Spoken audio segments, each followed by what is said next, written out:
Football 2000, wir sind wieder da und endlich ist mal ein bisschen was passiert. Johnny B ist da, Alter. Wir sind ein bisschen hyped, wir werden es natürlich besprechen. Sehr hyped. Galaxy hat uns netterweise eingeladen. Die spielen hier am Samstag, am 12.07. gegen Stuttgart. Da werde ich auch hier sein, weil ich wurde aus Stuttgart von Ricky Palm so ein bisschen provoziert. Da jetzt kein Fußball ist, kann ich meine Emotionen dann hier rauslassen. Aber wir haben es schon gesagt, wir werden über Johnny reden, wir werden über Adidas reden. Und wir werden mal gucken, ob Stefan Reis schafft, mir einen Pass in den Lauf zu werfen. Dann laufen wir los. Oh, ist das schön. Hucker! Ah, du Wurst! Fußball 2000, wir sind endlich da und Leute, wir haben lange gewartet. Aber jetzt ist es endlich soweit. Das Burkhardt-Beben bei der Frankfurter Eintracht. Er ist da. Unser Johnny, er hat es geschafft an den Main. Und ich freue mich, denn liebe Leute, ganz ehrlich, das ist ein Transfer, der einfach anzündet. 24 Jahre alt, ich habe gelesen, 21 Millionen Ablöse, da kommen noch 2-3 Millionchen Bonus vielleicht dazu. Aber es ist natürlich ein Spieler, der absolut in seiner Prime ist. Zuletzt Kapitän bei Mainz gewesen. Und es ist ein, ja, wie man könnte sagen, semmelblonder Bomber, der an den Main hier wechselt, in den Sturm. Und ich muss sagen, das ist für mich gleich etwas, wo ich sage, da freue ich mich sehr drauf. Yes, ich bin auch komplett gehypt. Ich meine, das hatte sich angedeutet, als es dann fix war. Das sieht man dir auch an. Ich will doch nur was spüren! Montagmorgen, ne? Ich bin komplett gehypt. Ich bin sehr gehypt. Nein, ich bin wirklich tatsächlich sehr gehypt. Ich finde es richtig geil. Ich habe, als ich das anbahnte, dachte ich schon so, Mann, das ist ein richtig geiler Transfer. Hoffentlich klappt das. Ja. Zu dem Kurs muss man auch sagen, der Typ hat einen Marktwert von 35 Millionen Euro. Der ist Nationalspieler, der ist 18-facher Torschütze in der letzten Saison gewesen, 24 Jahre jung. Für 21 Millionen Euro ist das ein ziemlicher Stil. Das ging ja nur durch dieses Gentleman's Agreement, was da irgendwie kursierte. Und ich habe Bock und ich sag euch, wann er mich wirklich hatte. Und zwar hat die Eintracht ja diverse Videos gepostet bei Social Media. Und als Johnny Burkhardt da in die Fitnessräume geht und Munir Schafter sieht und die Nummer weiß von dem. Ja. Ey, da habe ich gedacht, Alter, was für ein Fanboy, was geht ab, Alter, ne? Richtig, richtig geil. Das ist wirklich eine krasse Sache gewesen, liebe Leute. Und ganz ehrlich, wir haben sogar unseren Lossi gefragt und selbst der Lossi wusste die Nummer nicht. Ja, der kennt ja jeden, kennt alles, was bei drei nicht auf den Bäumen ist, weiß er bei der Eintracht auswendig. Ich würde gerne mal. Aber die Nummer, bei der Nummer war es krass. Aber vielleicht müssen wir demnächst mal ein kleines Quiz, ein kleines Fußball 2000 Quiz machen. Stefan Reich gegen Lossi, gegen Johnny Burkhardt. Gegen Johnny Burkhardt vor allem. Burkhardt, komm ran, wir machen mal ein Eintracht-Quiz. Die Einladung, sie ist raus, liebe Leute. Also ich kann mir das auf jeden Fall sehr, sehr gut vorstellen. Aber Basti, wir haben jetzt gerade schon richtig gesagt, 24 Jahre, hat gebürtiger Darmstädter, ist aber jemand, der mit der Eintracht ja schon aufgewachsen ist, der schon diese Eintracht-DNA in sich trägt, schon viel im Stadion auch war. Kannst du dir vorstellen, wenn du das Konglomerat da vorne siehst, wird es erstmal Johnny Joker, wird er erstmal der Einwechselspieler oder ist er gleich für den Startelf-Einsatz gewappnet? Ich glaube, dass das ein Startstürmer ist. Also ich glaube, dass die Eintracht, so weit ist die Eintracht doch noch nicht, dass sie für 21 Millionen Euro einen Spieler holt. Hier für die Breite. Nee, also das kann die Eintracht sich noch nicht leisten. Ich glaube, dass das ein absoluter Startstürmer ist und das ist auch gut so. Und ich glaube, dass die anfängliche Skepsis, die ich hatte, die ich auch noch so ein bisschen habe, was das betrifft, die ist bei mir durch die Ablöse weggegangen. Weil du hast es gesagt, das ist ein absoluter Stil. Ja. Und das ist ein unglaublicher Unterschied, ob du 21 Millionen zahlst oder 35. Du hast ganz andere Erwartungen drauf. Und dass die Eintracht so einen Transfer tätigen kann, ist auch ein Statement an die Bundesliga. Dieser Spieler wäre vor 2, 3, 4 Jahren, wäre der noch locker nach Leverkusen oder Dortmund gegangen. Ja. Also das ist so ein ganz normaler Transfer innerhalb der Bundesliga. Du arbeitest dich hoch und dann bist du normalerweise nicht bei der Eintracht gelandet. Er geht zur Eintracht, du hast diese Verbindung angesprochen. Das ist auch ein Punkt, der meine Skepsis so ein bisschen beiseite schiebt, dass er Eintracht-Fan ist. Ja. Wir wollen immer Spieler mit Identifikationspotenzial haben. Das ist einer. Dieses Vorstellungsvideo, wo er in die S-Bahn steigt, wo sein Vater ihm eine SMS schreibt, in Anführungszeichen. Das sind alles Dinge, da kriegt man schon ein bisschen Geld. Und allein diese Vorstellung hat da bei mir dafür gesorgt, dass ich dann doch, ich habe es ja bei uns in die Fußball 2000 WhatsApp-Gruppe, könnt ihr abonnieren übrigens, habe ich es ja auch geschickt, dass bei mir auch ein bisschen Hype da war. Obwohl ich ja von uns allen derjenige war, der ein bisschen gedacht hat, ich weiß nicht. Du warst frech skeptisch. Ich war ein bisschen so, ich habe halt nur diesen kompletten Hype, den Stefan die ganze Zeit schon hatte, habe ich nicht verstanden.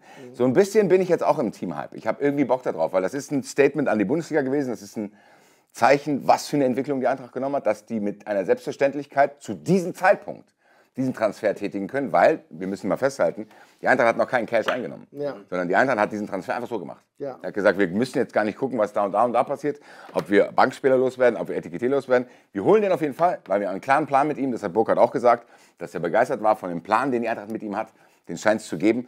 Und ganz ehrlich, du hast es, glaube ich, bei uns in der WhatsApp-Gruppe geschrieben, Leute, wir leben momentan, was die Eintracht betrifft, im Schlaraffenland. Ja. Und ich glaube, das beschreibt es ziemlich gut. Ja, liebe Leute, schreibt mal in die Kommentare, wie euer Gefühl nach dem Burkhardt-Transfer ist. Ich finde, das können wir hier nochmal diskutieren, aber du hast es ja gerade angedeutet, Schlaraffenland. Warum genau ist dieses Gefühl gerade da? Was beschreibt das gerade bei dir? Naja, ich meine, man darf halt nach wie vor, auch wenn die letzten 7 Jahre so super krass waren, man darf nicht vergessen, wo man herkommt als Eintracht Frankfurt. Und die Jahre, 30 Jahre davor, die waren richtig zäh und schwierig und schmerzhaft. Und es ist noch nicht allzu lange her, dass du hier im Sommer standst und dann hast du als Königstransfer Selim Teber bekommen oder Johannes Flum oder Das ist mittlerweile schon lange her, Stefan. Wir werden auch immer älter. Mittlerweile ist das schon lange her. Okay, dann mach halt irgendwie 5 Jahre noch, pack nochmal drauf, dann war es halt Janni Regesel oder wer auch immer, weißt du? Also dieses... Gut, der war jetzt nicht Top-Transfer. Nein, aber du weißt, was ich meine. Ne? Das waren quasi die Leute, die du hier bekommen hast. Und das sind halt die Entwicklung dieses Vereins, dass du jetzt an einem Punkt bist, wo du eventuell auf Sicht den Stürmer Nummer 1 der deutschen Nationalmannschaft holst für 21 Millionen Euro, 23 Millionen Euro, was auch immer. Das ist halt eine unglaubliche Geschichte eigentlich. Ne? Und das reiht sich ja auch nur ein, wenn man so will, in jetzt mehrere Jahre, wo du jedes Jahr wirklich totale Bretter bekommen hast. Also was hier nicht nur im Sturm, überall, was hier für Spieler jetzt waren in den letzten Jahren und auch jetzt wieder kommen werden, zum Beispiel, wenn man nochmal weitergeht und vielleicht kommt der mit Doan dann der Nächste irgendwann und so.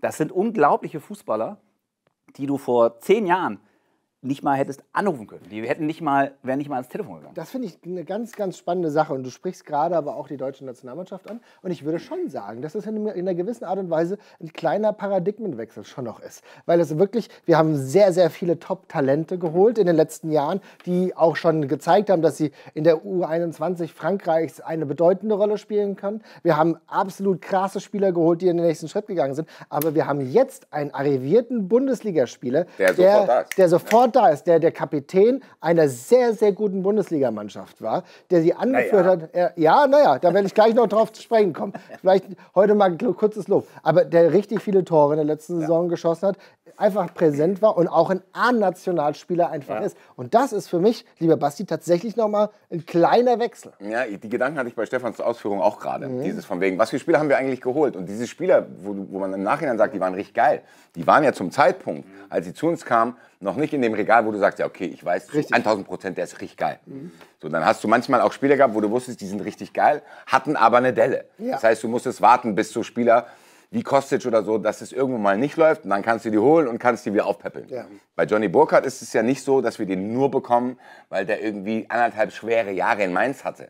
Und dass du da dann reingreifen kannst und sagst, okay, wir gehen die Wette ein und versuchen ihn wieder in seine Topform zu bringen, sondern Johnny Burkhardt ist im besten Alter. So, er ist eigentlich jetzt auch in der Phase seiner Karriere, wo er wahrscheinlich jetzt loslegen muss, wo er sagt, okay, will ich wirklich ein Stammspieler in der Nationalmannschaft werden? Sind Peak-Jahre? Also will ich jetzt, genau, es sind jetzt diese Peak-Jahre. Also wenn wir darüber sprechen, Nationalmannschaft, dann ist es ja jetzt diese Zeit, wo er das beweisen muss, ob er wirklich Startelf-Potenzial für die Nationalmannschaft hat oder zumindest ein fester Bestandteil des Kaders ist und dann quasi auch vor so einer WM-Nominierung kein Wackelkandidat ist. Ich meine, so Spieler hast du ja immer, die kratzen mal so ein bisschen und dann müssen ihnen danach ein Interview geben, weil sie zu den 5 Spielern gehören, die dann am Ende rausgestrichen werden, bla bla. Für ihn ist ja jetzt die Phase zu zeigen, und ich glaube, das ist auch Teil des Plans von Eintracht Frankfurt, zu sagen, ey, ich werde fester Teil des Kaders und ich habe keine Angst, dass mein Handy nicht klingelt, wenn der Nationaltrainer anruft. Ja. Und das ist, glaube ich, die Entwicklung, die er jetzt gehen muss.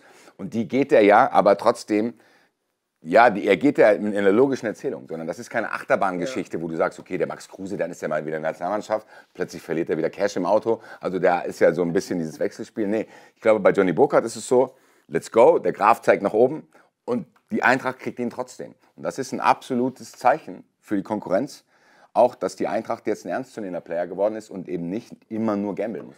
Tatsächlich wie Robin Koch ja auch ein Sprungbrett für eine Stabilisierung in der Nationalmannschaft sein kann. Ne? Es ist ja ähnlich. Ne? Es ist ja so, wir wussten, Robin Koch ist ein Spieler, der hat einen Haufen Potenzial. Er hat das dann bei uns auch gezeigt, ist dann auch Kapitän geworden und hat sich auch ein Stück weit stabilisiert in der Nationalmannschaft. Und bei Johnny Burkhardt ist es sogar ehrlich, wenn wir ganz ehrlich sind, ist er einer der Stürmer mit der meisten, natürlich neben Woltemade, über den man auch immer viel sprechen kann, einer, der mit den meisten Fähigkeiten gesegnet ist. Und ich glaube, wenn Johnny Burkhardt bei uns eine stabile Saison spielt, spricht alles dafür, in der nächsten Saison auch wirklich auf dem Train der Nationalmannschaft mitzufahren. Ja, ich meine, ganz im Ernst, Woltemade der wird auch eine Rakete sein, klar. Das ist gar keine Frage. Aber ansonsten, du hast sonst noch Tim Kleindienst, der auch schon irgendwie, ich weiß ja, wie alt ist der, 30 oder sowas?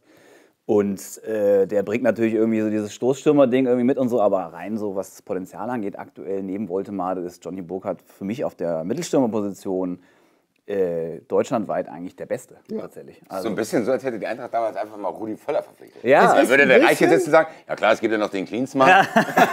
Oder Kalle Riedle ist auch nicht schlecht. Aber ansonsten muss man schon sagen, der Rudi Völler ist schon einer. Ich find diesen Vergleich, rein von der Lokalität, ne, von der Ähnlichkeit natürlich, damals hat die Eintracht den Move nicht gemacht, da ist er Da wären sie Meister geworden. Ja, also das ist schon dreimal haben sie ihn haben wollen. Aber ich muss an dieser Stelle auch wirklich nochmal eine ganz klare Lanze brechen. Ich muss ganz kurz nochmal sagen, es ist schon krass. Er hat sich bei Mainz herausragend entwickelt und das hängt auch mit den Strukturen in Mainz zusammen, dass sie es schaffen, in der letzten Zeit, in den letzten Jahren so viele gute Leute auf die nächste Stufe zu bringen. Da nochmal ganz kurz, wir werden nicht so oft hier in unserem Podcast über den Mainzer sprechen, aber hier Chapeau, ich ziehe meinen Hut. Mit Burkhardt haben wir es gesehen, man sieht es auch. Ja, man sieht es auch mit Nebel, man sieht beispielsweise auch, ich übrigens auch gerne. Ja, auch mit Viper, der gerade eine super Entwicklung auch gemacht hat, auch bei der U21. Also da sind sehr, sehr viele gute Spieler dabei und wir sind froh, dass wir davon profitieren können und vielleicht einen Spieler haben, bei dem man sagen muss, okay, also der Johnny Burkhardt, das ist halt aber auch einer, der mit seiner Schnelligkeit natürlich als sogenannter Burkhardt-Blitz etablieren kann. Eine Rundschau gegessen.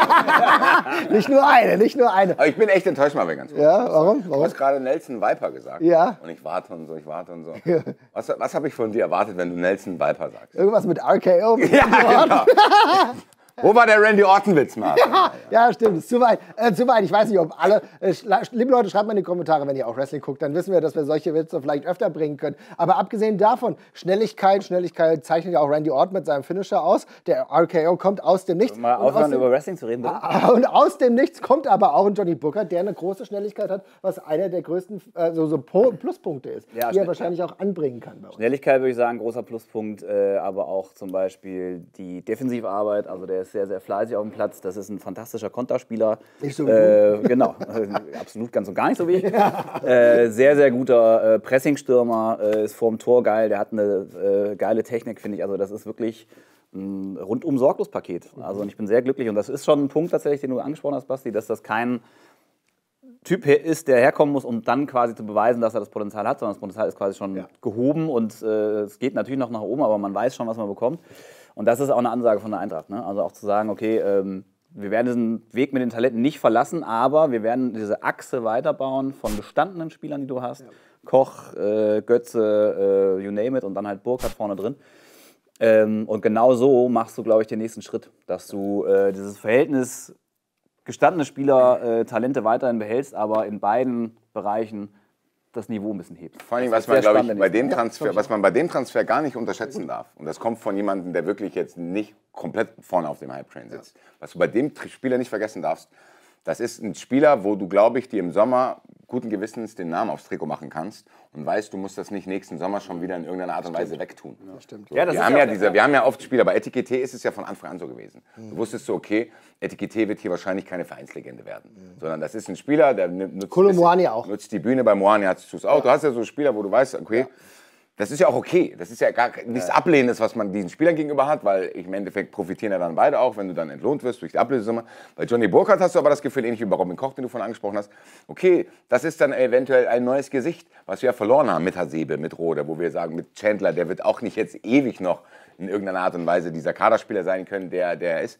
Deswegen hast du mit Johnny Burkhardt auch jemanden, der nicht nur sportlich, sondern, glaube ich, auch was die Identifikation betrifft, eine wichtige Rolle spielen kann, weil bei allem Hype um diese Hype-Spieler, die dann für 50, 60, 70, 80 Millionen Euro weggehen, die brauchen immer ein Korsett. Du brauchst immer eine Achse von Spielern, Götze zählt dazu, Koch zählt dazu, Trapp zählt dazu, Chandler zählt dazu, die einfach sagen, wie es läuft. Und wenn Neuzugänge kommen, zu sagen, ey, das ist die Mannschaftsstruktur, so funktioniert der Verein, so ist es mit den Fans, so ist einfach diese DNA dieses Clubs. Und das könnte halt jetzt über die nächsten Jahre jemand sein, der genau auch solche Aufgaben erfüllt und der jetzt nicht in 2 Jahren dann auch wieder weitergeht. Das finde ich ganz spannend, weil ich glaube, das ist ein ganz, ganz gewichtiger Punkt, der in diesen Transfer mit reinspielt. Erinnert euch, vor 1, 2 Jahren haben wir darüber gesprochen, dass wir am besten so jemanden im defensiven Mittelfeld ganz gerne hätten, der diese Funktion erfüllt, gerade nach dem Abgang von Sebastian Rode. Jetzt haben wir jemanden im Sturm, der genau das soll. Und natürlich, du hast eben schon richtig angesprochen, die ganzen Social-Media-Videos, wie viel jetzt natürlich schon auch in den sozialen Medien die Eintracht auch schon reinflutet. Die wollen nämlich genau das natürlich auch verkaufen. Ja. Es geht dann schon darum, das auch zu zeigen, dass das jetzt ein Spieler ist, der diese Identifikation da wirklich mit reinbringt. Ja, genau. Das ist ja auch ein bisschen das, was man von der Eintracht hört, nämlich, dass der jetzt für 5 Jahre unterschrieben hat und im besten Falle 4, 5 Jahre lang auch wirklich einfach ein Gesicht der Eintracht sein wird. Ja. Und da bringt er alles mit und er bringt ja auch abseits des Platzes, der ist bei Mainz sehr jung, irgendwie, ich weiß nicht, ob er wirklich Kapitän ist oder zumindest Co-Kapitän ist er ja. Der in sehr jungen Jahren schon so eine Führungsqualität mitbringt. Der hat ein sehr klares, kluges Wesen irgendwie. Das heißt, das ist kein Spinner. Ne? Das ist jemand, wo in Mainz irgendwie auch aufgehorcht wurde, wenn er in der Kabine mir was gesagt hat und so. Und das ist was in Frankfurt, gerade eben, wenn du diesen Durchlauf hast bei so vielen Talenten, die dann eben doch irgendwann immer irgendwie wohin gehen, was halt extrem wichtig ist und was dir mit Leuten wie Sebastian Rode und Hasebe und so weiter eben auch immer mal ein bisschen verloren geht. Und so Leute... Also wenn der Bub verletzungsfrei bleibt, ist das ein Allround-Super-Paket. Aber das ist natürlich genau die Situation. Du sprichst schon eine kleine Achillesferse an. Er hat letzte Saison, glaube ich, ich habe es aufgeschrieben, 29 Spiele, 18 Tore gemacht. Das ist natürlich mega gut. Da sehen wir auch noch 3 Assists. Da sehen wir schon natürlich, dass da eine Menge da ist. Aber, Basti, die Achillesferse im wahrsten Sinne des Wortes, er hat natürlich eine kleine Verletzungshistorie. Glaubst du, das kann ihm zum Verhängnis werden? Oder kommt jetzt so ein bisschen die Big Burkhardt Energy durch und er wird einfach so oft durchfahren? Oder vielleicht ist es natürlich so machen, dass man adäquat so auswählt, wo die Spiele, also wo die bei den wichtigen Spielen oder dementsprechend auch mal pausiert, wenn es nicht ganz so wichtig ist. Wie ist da dein Gefühl?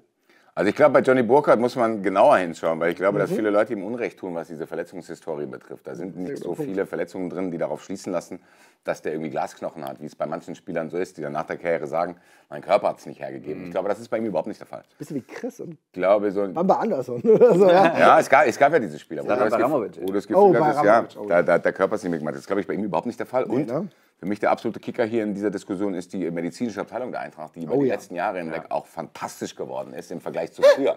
Ja, früher das Gefühl hattest so, es gab dann, ja, der Spieler XY fällt auf unbestimmte Zeit aus, weil die wahrscheinlich selber irgendwie hektisch durch die Flure gelaufen sind und erstmal googeln mussten, was das genau ist, was der Spieler hat. Mannschaftsarzt ist ihm vor Schienbein gefahren. Da hattest du schon das Gefühl, gerade, und das darf man auch nicht vergessen, es gibt ja 2 Arten von Verletzungsbehandlung. Du hast ja einmal diese, wenn die Verletzung stattgefunden hat, aber auch die präventive. So, es gab ja schon, ich glaube, der AC Mailand hat das als erstes gemacht mit seinem Milan Lab oder wie das hieß, einfach die Belastungssteuerung, wo du Verletzungen vielleicht schon vorher kennst, wo du sagst, hier ist wie eine Gefahr, nimm den mal aus dem Training raus, bevor der sich verletzt. Ja. Ich glaube, dass die Eintracht in dem Bereich auch sehr, sehr gewachsen ist, was das betrifft.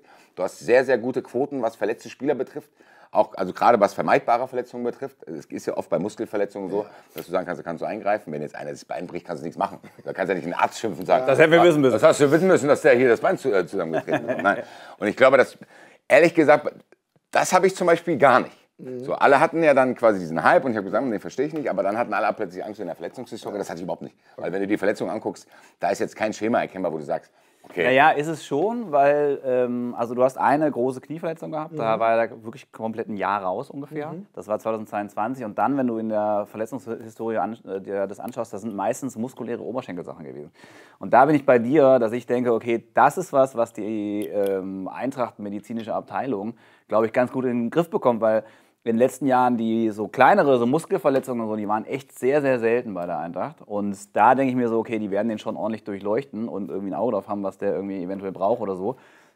Da mache ich mir ehrlicherweise... Oder Belastungssteuerung. Genau, Belastungssteuerung, genau, präventiv irgendwie arbeiten, Muskelaufbau, whatever, you name it, ne? Die wissen schon dann, was sie machen. Das ist ja, glaube ich, dass der da in guten Händen ist. Ich finde das schon krass. Also ich glaube, Basti, was du auch angesprochen hast oder was ihr beide angesprochen habt, ist natürlich schon heftig, dass die medizinische Abteilung der Eintracht in den letzten Jahren sich krass optimiert hat, dass wir wirklich wenig schwere Verletzungen hatten und selbst bei schweren Verletzungen, wie Kawa Santos beispielsweise, der ja jetzt aber auch schon bald wieder vor einem Comeback steht, der Wundergeheilte, keine Ahnung, was da passiert ist, oder also im Kreuzbandriss könnte uns in 2 Jahren noch irgendwie an am Straßenrand abholen oder so. Einsagen mit so einem Ding, also ich kann mehr. Ja, genau. Also da muss man wirklich sagen, das ist herausragend, definitiv. Und das spricht natürlich für die Eintracht, ist aber vielleicht auch so ein Punkt, wo man auch als Spieler sagt, ich weiß, hier bin ich in guten Händen. Das könnte ein weiteres Argument sein für die Eintracht im Endeffekt nach den letzten Jahren. Und ich glaube auch, das wird keine großartige Rolle spielen. Und zudem ist es ja auch so, wir reden hier über ihn als Stammspieler, das ist ganz klar, liebe Leute. Schreibt ihr mal in die Kommentare, wo ihr dann seht, wahrscheinlich auch als Stammspieler. Aber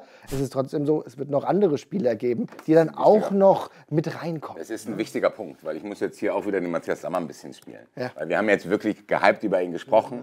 Trotzdem ist es auch für ihn neu in eine Champions-League-Mannschaft zu kommen. Ja. Die Eintracht ist ja selber neu in diesem ganzen Business, so jetzt als Champions-League-Mannschaft. Also man darf nicht den Fehler machen zu sagen, okay, Johnny Burkhardt wird das jetzt regeln und Johnny Burkhardt wird eine ikonische Saison spielen, wie Mamouche es gemacht hat, wie Moani es gemacht hat. Nein, ich glaube, was bei Johnny Burkhardt wichtig ist, dass das vielleicht jetzt gar nicht so ist, dass man jetzt jede Saison 20 Tore erwartet.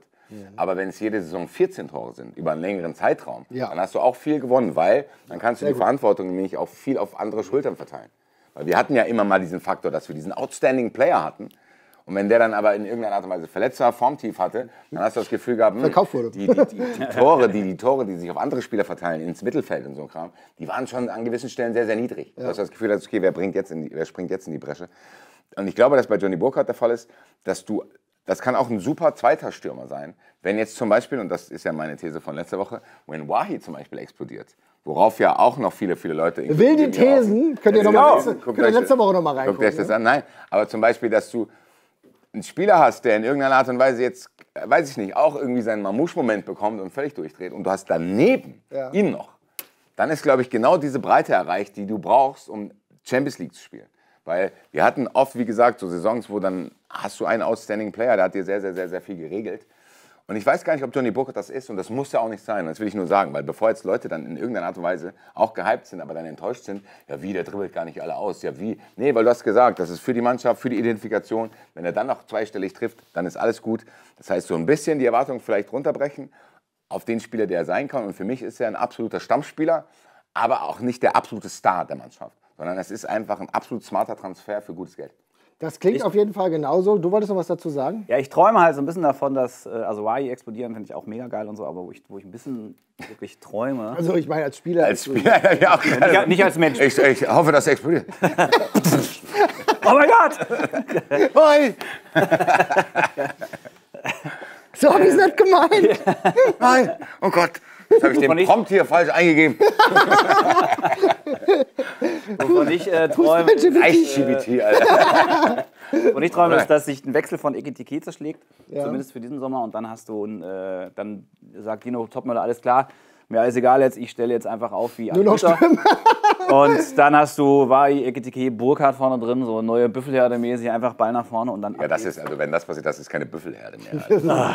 Also, Cyborgs. Und das möchte ich dann einfach, so ist der erste Spieltag, zweiter Spieltag, so bist du im Stadion und dann siehst du dann zum ersten Mal, wie sie so losgaloppieren, ey.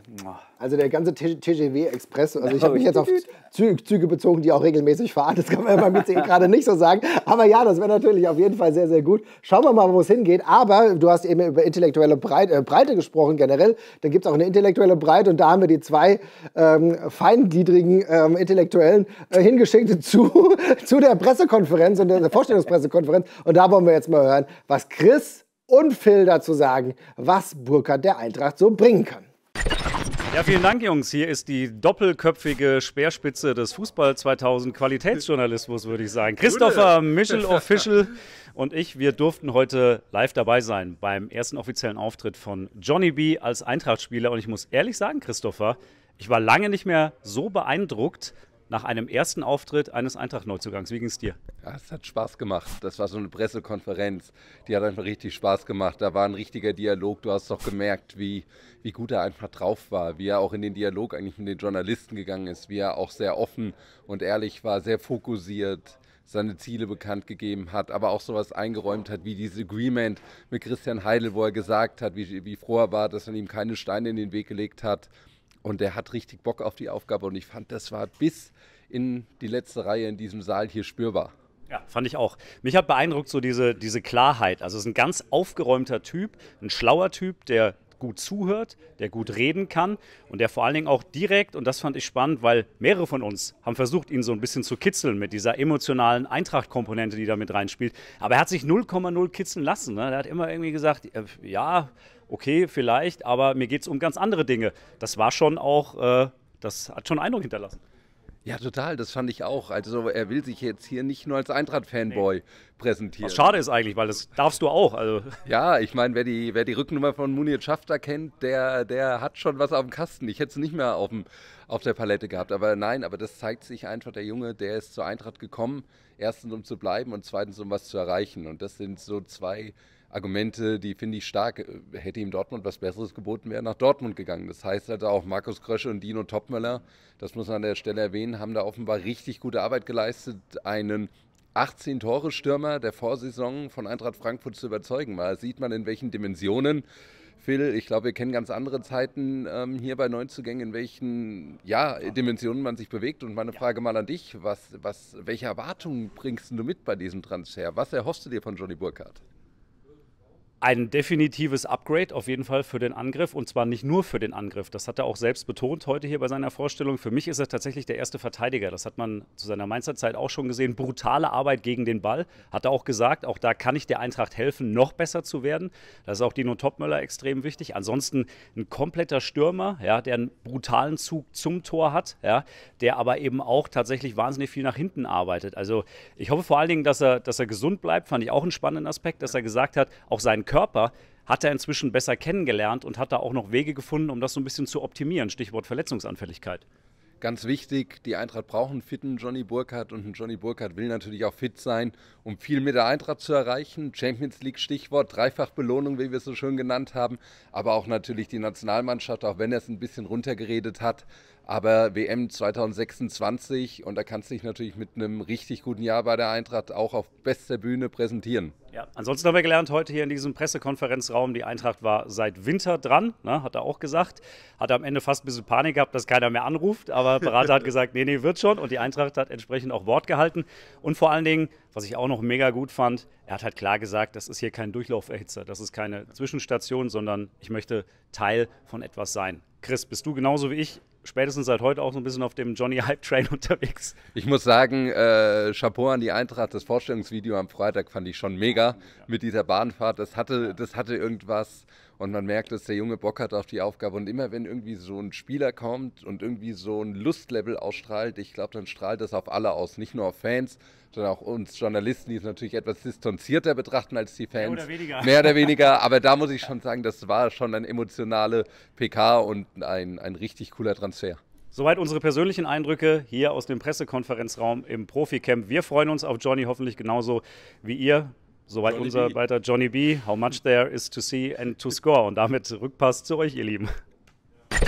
Also ich glaube, das ist doch eine super Sache. Wir sind sehr gespannt, was das in der nächsten Zeit so wird. Lieber Johnny, auf jeden Fall, es ist für dich die Einladung ausgesprochen. Fußball 2000 Quiz. Du kannst sehr, sehr gerne teilnehmen. Und vielleicht kannst du dann was gewinnen. Vielleicht sogar ein Shirt, ein neues Adidas-Shirt der Eintracht. Und neu und Adidas. Ja, vielleicht. Hey Johnny, da kommst du ja sonst nicht dran. Naja, wir haben die exklusiven Preise hier, sage ich mal. Oder, so, oder vielleicht auch dieses gute, das ist unique, das gibt es nur einmal. Aber was es mehr als einmal gibt, sind natürlich die ganzen neuen Merchandising-Artikel der Frankfurter Eintracht von Adidas. Und ich muss sagen, Basti, wir beide waren am Montag mal vor Ort. Erzähl doch mal, wir haben den weiten Weg zur Mahlzeit gemacht. Ja, wir hatten beide abends nichts vor. Nee. Dann Montagabend. gab ja diesen Pre-Sale von der Adidas-Kollektion.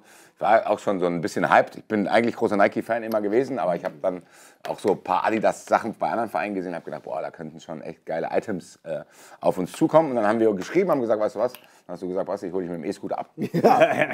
Und dann sind wir mal den weiten Weg aus dem Frankfurter Nord und den Öderweg hinunter gefahren ins Maizal.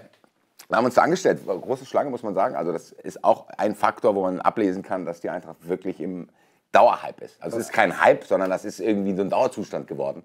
In welchen Welten die Eintracht lebt, dass die eine E-Mail rausschicken müssen und dann kommen hunderte Leute um 21 Uhr auf den Montag in den Fanshop, um sich die neuen Klamotten zu kaufen. Das ist schon wirklich eine krasse Entwicklung, wenn man das vergleicht mit Zeiten, wo wir den Europapokal erreicht haben und das Einzige, was die Eintracht zustande gebracht hat, war ein 10 € Jako-Shirt, wo ein Kreis vorne drauf ist. Also es ist wirklich ein anderes Level und man war sehr, sehr gespannt. Kreis vorne drauf. Aber es war schlimmerweise wirklich genauso. Ja, die Erwartungen waren dann schon so ein bisschen hoch, weil ich dachte, Adidas ist ja auch eine Firma, die weiß, und das siehst du in anderen Bereichen. Also ich glaube, marketingtechnisch ist Adidas mit eines der krassesten Geschichten, die du im Sportartikelbereich hast mit Nike. So, die wissen, wie man einen Kickoff macht, die wissen, wie man eine Brand irgendwie voranbringt, die wissen einfach, wie man mit der Zeit geht. Und dann Na komm, jetzt sag's. Ja, und dann kamen wir da an, ehrlich gesagt, und ich war underwhelmed, das muss ich sagen. Das, was ich jetzt hier anhabe, war noch das Geilste, deswegen haben wir uns das auch direkt gekauft. Wir haben es uns zu zweit beide auch gekauft. direkt angeguckt, ja, haben wir komm, das wirkt ja mit der Zeit. Weißt du, es gibt ja wie so bei guten Alben, ist es ja so, es gibt so Grower-Alben, es gibt so Sachen, die funktionieren sofort und dann gibt es so, die werden mit der Zeit besser. Und je öfter ich dich da in diesem Chicken-Zwirn sehe, desto mehr sage ich, das gefällt mir aber sehr gut. Wir haben übrigens kein Geld für die Werbung bekommen oder so, weil jetzt kommt das haben wir gekauft. Ja, genau. Das haben wir uns tatsächlich dann gekauft, noch ein bisschen hin und her überlegen. Aber ansonsten muss ich sagen, war ich ein bisschen underwhelmed, was das betrifft. Allgemein auch mit dem Social Media Kickoff. So. Ja. 2 KI-Videos hat Adidas rausgeballert, ein Bus fuhr durch die Stadt, ein paar Plakate mit gute Ausrufzeichen.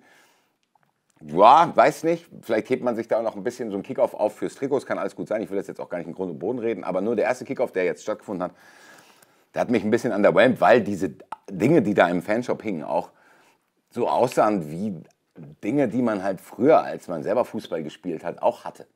So, da hast du halt das Logo drauf geklatscht und hast dann hier diese Kollektion. Und wenn wir jetzt irgendwie heute nach Malle fliegen würden, würden wir, glaube ich, viele Leute finden, wo dann da, keine Ahnung, DJK, Dottelweiler, SV 93 draufsteht. Ja. Die haben dieselben Tanktops. Wie sieht es denn bei dir aus? Bist du ähnlich underwhelmed oder bist du auf dem Hype-Train? Also ich war, als der Wechsel angekündigt wurde, war ich ziemlich gehypt, weil Adidas ja in den letzten Jahren, wenn du mal irgendwie zu Bayern München guckst oder sowas, die machen schon richtig geile Sachen. Ne? Also die Trainingsjacken von den Bayern und so, da gucke ich. Und Nationalmannschaft war zuletzt ja. Ja, genau. Und ich gucke da jedes Mal hin und denke so, oh, ist das schon richtig geil und so. Alleine die beiden Zipperjacken, die die Nationalmannschaft gerade hat, die schwarze und die weiße. Ja. Und das war vielleicht auch mein Fehler, dass ich mit der Erwartung in diesen Fanshop rein dann habe ich tatsächlich auch. Und dann diesen Lappen da. Ich habe dann letztes Jahr war auch mega. Ich habe mir dann halt bei der Eintracht auf der Seite im Shop halt alles angeschaut und ich muss auch sagen, das hat für mich so ein bisschen Bezirksliga-Vibes halt. Ne? Genau die Sachen kriegst du auch ohne Logo. Da haben die halt das Logo drauf gedingst. Genau.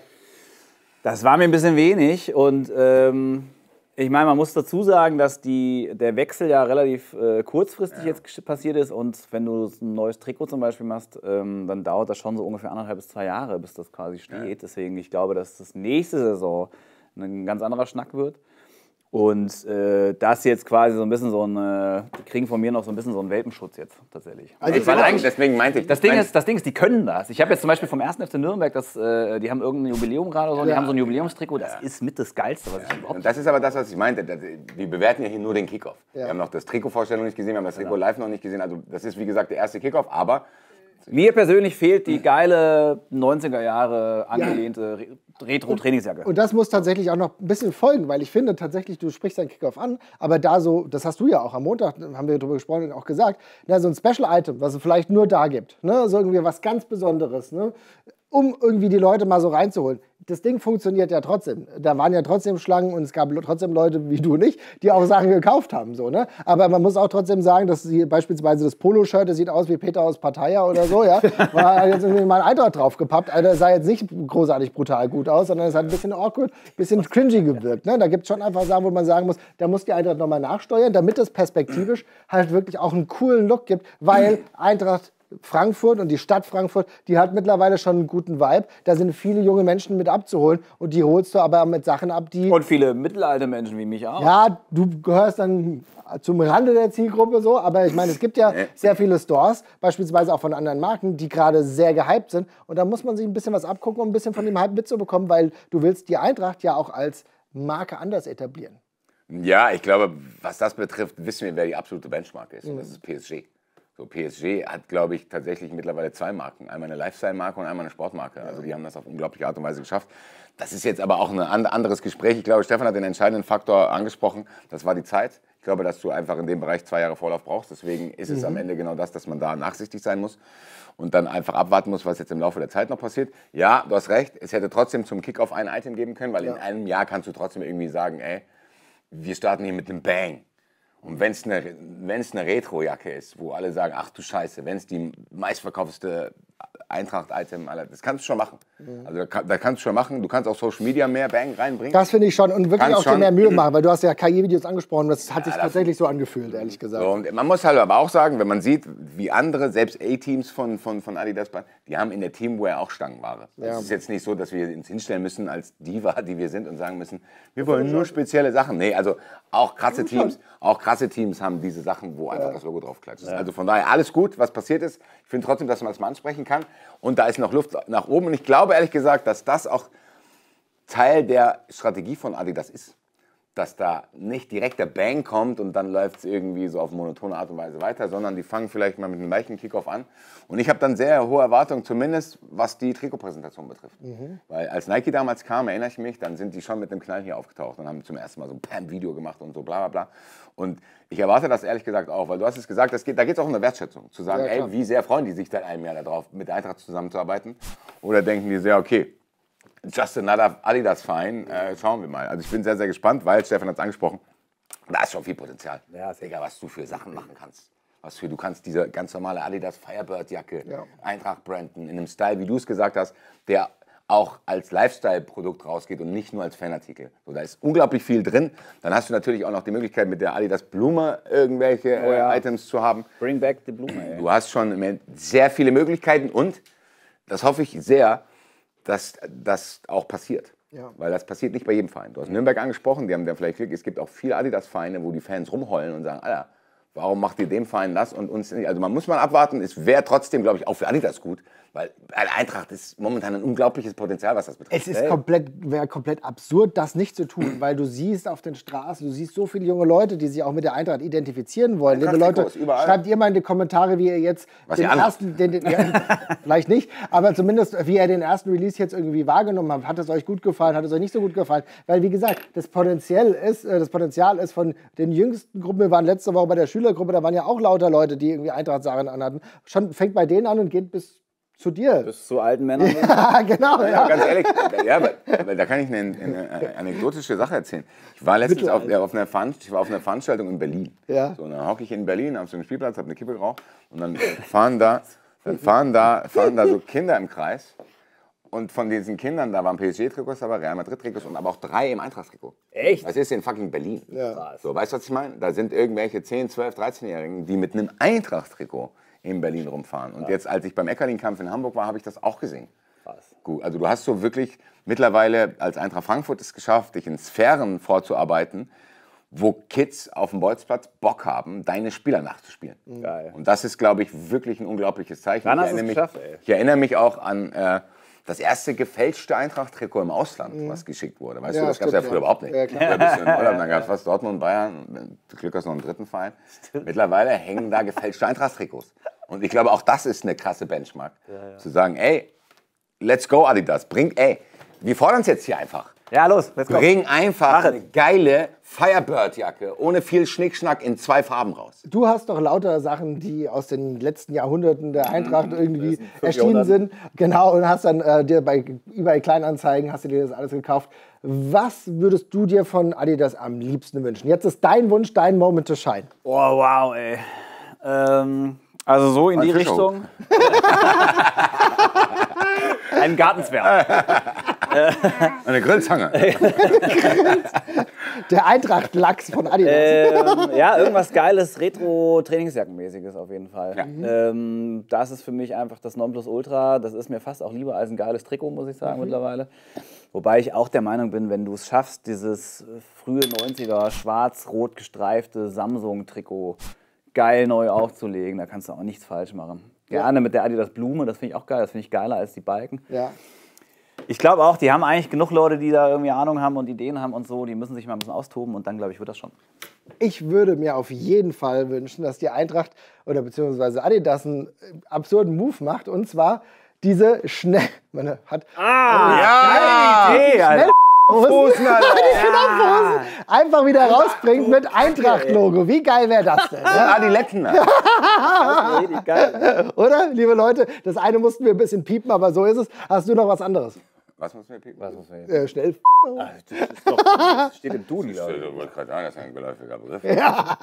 Knopfhose. Die Knopfhose hast du noch? Nee, ich habe auch die Hoffnung, die Stefan ganz am Anfang angesprochen hat, was er das bei Bayern gesehen hat. Weil da schaust du schon manchmal, die haben ja dann auch diese 90er Jahre Adidas-Jacke, wo die Adolfo Valencia noch getragen haben. Sowas. Ja. Es gab ja diese blauen Adidas-Jacken früher, dass du solche Items hast. Dass du einfach, dass man merkt, dass sie sich mit der Geschichte der Eintracht beschäftigt haben. Und dass es da in irgendeiner Art und Weise im Laufe der nächsten Jahre irgendwie 2, 3, 4 richtig krasse, geile Dinger gibt, wo du weißt, ey, das ist ab jetzt mein neuer Lieblingszipper. Liebe Leute, schreibt eure Wünsche in die Kommentare. Was soll Adidas machen? Wir dienen als unergründliche und ja, unerlässliche und tatsächlich aber auch unerschöpfliche Inspirationsquelle. Ja, wenn du ihn fragst, da geht auf jeden Fall einiges. Liebe Leute, wir sehen uns ganz bald wieder. So Leute, das war unsere neue Folge zu Johnny Burkhardt unter anderem. Und da waren wir natürlich ganz schön gehypt. Aber Hypes und Hoffnungen, die gab es auch in der Folge der letzten Woche. Denn da haben wir über Folgendes gesprochen. Und zwar unsere wildesten Takes. Was könnte bei der Eintracht noch passieren? Auf jeden Fall hier mal reinklicken, um die wildesten Takes von uns zu erfahren. Und wenn ihr uns mal live sehen wollt, am 21.08. ist es soweit. Wir kommen zurück in die wunderbare, einzigartige Batsch Cup. Hier rein, da gibt es die Tickets. Holt euch die Tickets, seid ein Teil der Fußball 2000 Community und erlebt mit uns einen unvergesslichen Tag. Wir haben ein bisschen was geplant. Oh yeah.